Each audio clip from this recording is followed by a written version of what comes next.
오늘은 5월 21일 고린도전서 10장 1절부터 13절까지 말씀입니다. 먼저 1절부터 5절 말씀을 읽어보면 고린도 교인들 가운데 구원을 얻었다고 확신에 거하는 사람들이 있었어요. 그런데 그 확신에 거했기 때문에 그들은 신앙생활에 대해서 별로 중요하게 여기지 않고 안심한 사람도 있었던 것 같아요. 한번 성경을 볼게요. 1절부터입니다. 형제들아, 나는 너희에게 알지 못하기를 원하지 아니하노니 우리 조상들이 다 구름 아래에 있다고 바다 가운데로 지나며 모세에게 속하여 다 구름과 바다에서 세례를 받고 다 같은 신령한 음식을 먹으며 다 같은 신령한 음료를 마셨으니 이는 그들을 따르는 신령한 반석으로부터 마셨으며 그 반석은 곧 그리스도시라. 그러나 그들의 다수를 하나님이 기뻐하지 아니하셨으므로 그들이 광야에서 멸망을 받았느니라. 바울이요 그들에게 얘기를 하고 있습니다. 그들은 세례를 받았어요. 세례를 받았고 주의 만찬을 함께 참여했어요. 다른 말로 말하면 그냥 교회에 늘 다니던 사람들이야. 그 사람들은 구원을 받았다고 착각했던 것 같아요. 그랬더니 바울이 그들에게 뭐라고 말하냐면 출애굽했을 때에 그들도 역시 신령한 음식을 먹었다. 만나를 얘기하는 거겠죠. 신령한 음료를 먹었다. 반석에서 나오는 물을 말하는 거겠죠. 그런데 그들이 다 가나안 땅으로 들어갔느냐? 그렇지 않다. 물론 그들도 다 세례를 받았지. 그러나 못 들어갔다 이거예요. 세례를 받는다고 해서 주의 만찬에 참여한다고 해서 구원받는 건 아니라는 거예요. 고린도 교회의 문제는 뭐냐면 구원을 믿음으로 받는 게 아니라 어떤 수단으로 구원을 쟁취한다고 착각한 거예요. 내가 세례를 받음으로 내가 주의 만찬에 참여함으로 구원을 얻는다라고 잘못된 지식을 갖고 있었던 거예요. 그러니까 안 된다. 그들도 다 구원 못 받았다. 그들도 세례를 받았고 늘 만나를 먹었음에도 불구하고 가나안 땅에 들어가지 못했다 이 말이에요. 구원은 누가 받는 거예요? 예수 그리스도를 믿는 자가 받는 거예요. 그분을 내 구원자로 믿는 자가 받는 거예요. 여러분, 구원은 수단으로 이루어지는 게 아니에요. 믿음으로 이루어지는 것이다 라는 것이죠. 6절부터 12절입니다. 이러한 일은 우리의 본보기가 되어 우리로 하여금 그들이 악을 즐겨한 것 같이 즐겨하는 자가 되지 않게 하려 함이니 그들 가운데 어떤 사람들과 같이 너희는 우상 숭배하는 자가 되지 말라. 기록된 바 백성이 앉아서 먹고 마시며 일어나서 뛰논다 함과 같으니라. 그들 중에 어떤 사람들이 음행하다가 하루에 23,000명이 죽었나니 이는 우리는 그들과 같이 음행하지 말자. 그들 가운데 어떤 사람들이 주를 시험하다가 뱀에게 멸망하였나니 우리는 그들과 같이 시험하지 말자. 그들 가운데 어떤 사람들이 원망하다가 멸망시키는 자들에게 멸망하였나니 너희는 그들과 같이 원망하지 말라. 그들에게 일어난 이런 일은 본보기가 되고 또한 말세를 만난 우리를 깨우치기 위하여 기록되었느니라. 그런즉 선줄로 생각하는 자는 넘어질까 조심하라. 6절부터 12절까지 보면 이스라엘이 지었던 고린도 교회인들이 지었던 대표적인 4가지 죄가 나와요. 첫 번째는 뭡니까? 7절에 우상 숭배, 그리고 8절에 음행, 9절에 주님을 시험했다. 시험하지 말라 이거죠. 10절에 보니까 원망했다. 하나님을 원망하지 말라 이거예요. 자, 반면교사를 삼자 이거예요. 구약도 그랬고 지금 너희들도 그러니까 하나님께 회개하며 하나님의 은혜를 기억해야지. 이렇게 하면 안 되지 않겠느냐라고 말하는 건데 이 말씀은 오늘날 우리에게도 적용된다 이거예요. 오늘날 많은 성도들은 교회를 다니지만 여전히 우상 숭배하는 사람이 있어요. 하나님보다 더 사랑하는 게 있고요. 어려울 때마다 주님은 잠시 접어두고 신앙은 접어두고 엉뚱한 걸 찾는 분들이 있다. 또 음행의 죄도 교회 안에 있을 줄 알아요. 음행하지 말라. 또 하나 시험한다. 하나님을 시험하는 케이스가 많아요. 하나님 이거 해주면 이렇게 할게요. 저거 해주면 저렇게 할까요?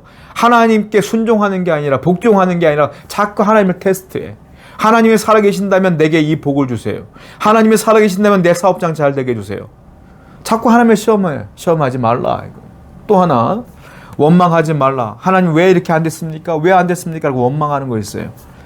성도들은 이런 모든 죄들을 멀리해야 된다 라고 말하고 있어요. 여러분, 우리는 항상 죄를 멀리해야 돼요. 죄는 여러분 가까이에 있어요. 어디서부터 죄가 시작되는 거예요? 내 마음으로 시작되는 거예요. 누가 나한테 죄 지으라고 죄 짓는 게 아니에요. 누가 죄 짓는 거예요? 내가 스스로 짓는 거예요. 내가 원망하고 내가 불평하고 내가 우상 숭배하고 내가 음행하는 거지 누가 죄를 지라고 해요? 항상 성령님과 동행하시며 죄가 무엇인지를 분별할 줄 알아야 된다라는 것이죠. 오늘도 죄와 멀어지고 항상 성령님과 동행하시는 여러분 되기를 축원드립니다. 구체적으로 10절 말씀 한번 더 보겠습니다. 그들 가운데 어떤 사람들이 원망하다가 멸망시키는 자들에게 멸망하였나니 너희는 그들과 같이 원망하지 말라. 이스라엘의 대표적인 죄가 원망입니다.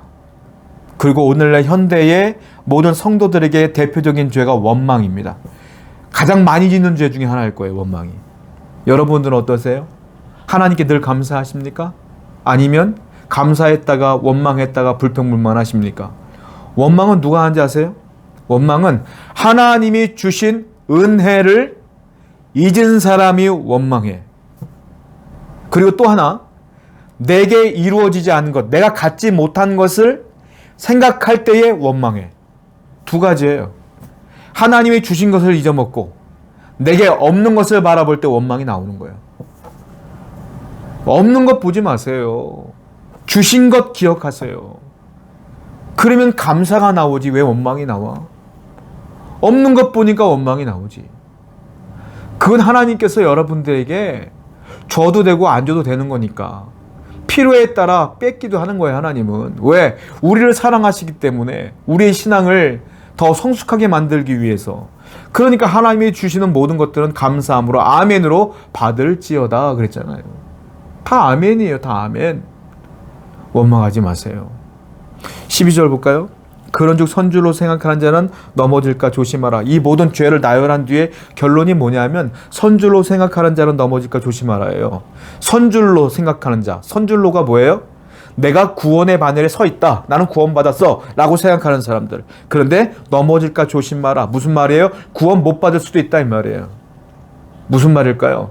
구원받은 사람이 구원을 뺏긴다는 소리가 아니라 너희가 세례도 받고 주의 만찬에도 참여하지만 여전히 음행하며 우상 숭배하며 원망하며 불평하며 미워하며 하나님을 시험하며 산다면 너희가 구원받았다고 착각하고 있지만 아니다. 넘어질까 조심하라 이거예요. 내가 예수 그리스도를 믿었습니까? 구원받았습니까? 그러면 바울처럼 살아야 돼. 어떻게? 내 몸을 치면서 복종시키며 살아야 돼. 내가 죄짓지 않도록 애를 쓰며 힘을 쓰며 내 몸을 치며 살아야 돼. 그 얘기하는 거예요. 여러분 선줄로 생각하지 마세요. 넘어질까 조심하세요. 우리의 구원은 그렇게 완성되어지는 겁니다. 내가 예수님을 믿었다고 구원이 확신이 지금 있다고 해서 구원이 이루어진 건 아니잖아.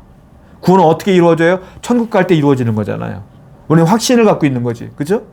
천국까지 이루어지는 거잖아요. 하나님께서 여러분들 이 땅에 남겨놓은 이유가 뭐예요? 거룩해지라고, 성결해지라고, 네 몸을 치면서 넘어질까 조심하며 살으라고, 복음을 증거하며 살으라고 놔두신 거예요. 두 개야. 복음을 증거하라. 또 더 깨끗하고 성결한 모습으로 천국에 들어와라. 그러므로 우리 성도 여러분들은 항상 선주로 생각하지 아니하고 넘어질까 조심하며 겸손하게 죄를 멀리하는 삶을 살아가는 여러분들에게 축원드립니다. 기도합시다. 하나님, 우리 모든 성도가 하나님께 늘 겸손하며 죄를 멀리하는 자가 될 수 있도록 인도하여 주시옵소서. 예수님의 이름으로 기도드렸습니다. 아멘.